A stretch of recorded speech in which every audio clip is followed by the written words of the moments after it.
नमस्कार। The untold story के नए वीडियो में आपका स्वागत है। मैं हूं अनिल चंदोला।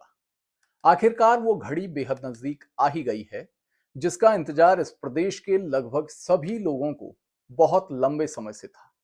उस सवाल का जवाब मिलने ही वाला है जो सबके दिमाग में चल रहा था। आखिर उत्तराखंड में रिक्त पड़े मंत्रियों के पद कब भरे जाएंगे? मंत्रिमंडल में विस्तार कब होगा? विस्तार के साथ क्या मंत्रिमंडल में फेरबदल भी होगा? क्या किसी मंत्री को हटाया जाएगा? क्या किन्हीं मंत्रियों के विभाग बदले जाएंगे? सरकार किन किन मंत्रियों को बाहर का रास्ता दिखाने जा रही है? किन मंत्रियों के विभागों में फेरबदल या अदला बदली होने जा रही है? साथ ही सबसे बड़ा सवाल कि मंत्रिमंडल विस्तार में किन विधायकों को मंत्री पद से नवाजा जा सकता है। आज की रिपोर्ट में हम विस्तार से इन्हीं सब सवालों के जवाब खोजने की कोशिश करेंगे। साथ ही सरकार और संगठन के स्तर से तय किए गए फेरबदल और विस्तार के फॉर्मूले को भी समझने की कोशिश करेंगे। ये फॉर्मूला लागू हुआ तो प्रदेश मंत्रिमंडल में 6 नए मंत्री शामिल होने तय है। यही नहीं, विधानसभा अध्यक्ष के पद में भी बदलाव होना तय माना जा रहा है। यानी मंत्रिमंडल फेरबदल के साथ ही कोई नया चेहरा विधानसभा अध्यक्ष के तौर पर सामने आ सकता है। प्रदेश में मंत्रिमंडल विस्तार और फेरबदल को लेकर सुगबुगाहट लंबे समय से चल रही है, लेकिन बजट सत्र के बाद इसमें काफी तेजी आई है। मुख्यमंत्री पुष्कर सिंह धामी, भाजपा प्रदेश अध्यक्ष महेंद्र भट्ट, सांसद अनिल बलूनी समेत पार्टी के कई बड़े नेता इसके संकेत भी दे चुके हैं। बजट सत्र के दौरान हुई कुछ घटनाओं ने आग में घी डालने का काम किया है। इससे सरकार और संगठन दोनों ही असहज हुए हैं। मंत्रियों के असभ्य व्यवहार, कमजोर होमवर्क और विधानसभा अध्यक्ष के रवैये के चलते लोगों में नाराजगी भी है।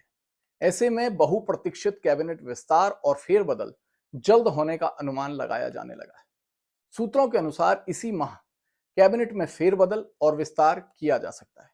वहीं कुछ अन्य सूत्र इसमें कुछ समय लगने का संकेत दे रहे हैं। हालांकि कुछ मंत्रियों की छुट्टी और नए विधायकों की एंट्री तय मानी जा रही है। भले ही ये तुरंत हो या इसमें कुछ समय लगे।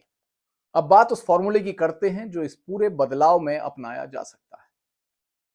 विधानसभा अध्यक्ष में बदलाव को लेकर भी इन दिनों सुगबुगाहट तेज है। मौजूदा स्पीकर रितु भूषण खंडूड़ी को लेकर अक्सर कहा जाता है कि उनकी रुचि विधानसभा अध्यक्ष के बजाय मुख्यमंत्री की कुर्सी में ज्यादा है। हालांकि फिलहाल मुख्यमंत्री बदले जाने की संभावना नहीं है। ऐसे में वो कैबिनेट मंत्री पद की स्वाभाविक दावेदार बनकर उभरी हैं।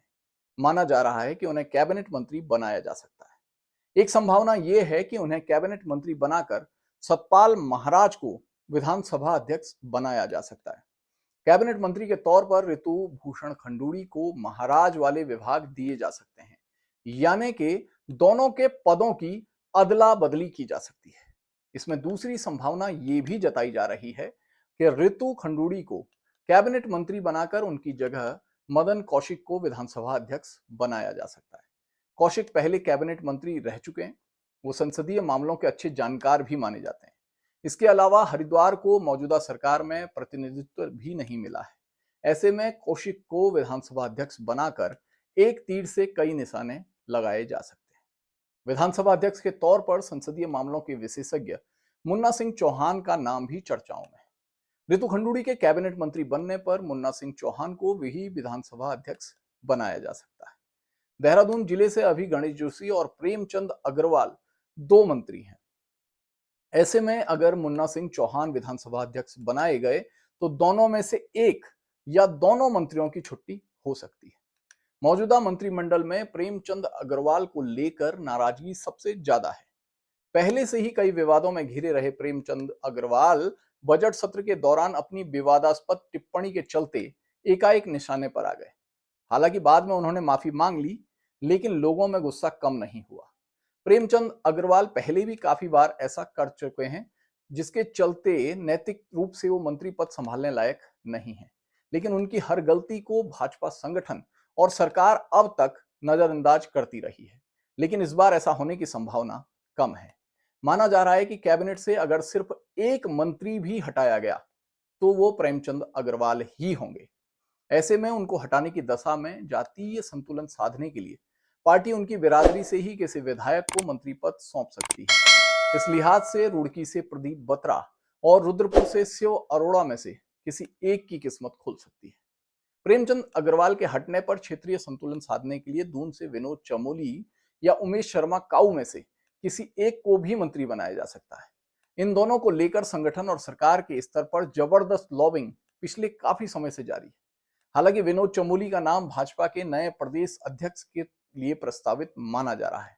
अगर उन्हें प्रदेश अध्यक्ष बनाया गया तो देहरादून से कोई अन्य मंत्री नहीं होगा, ये भी तय माना जा रहा है।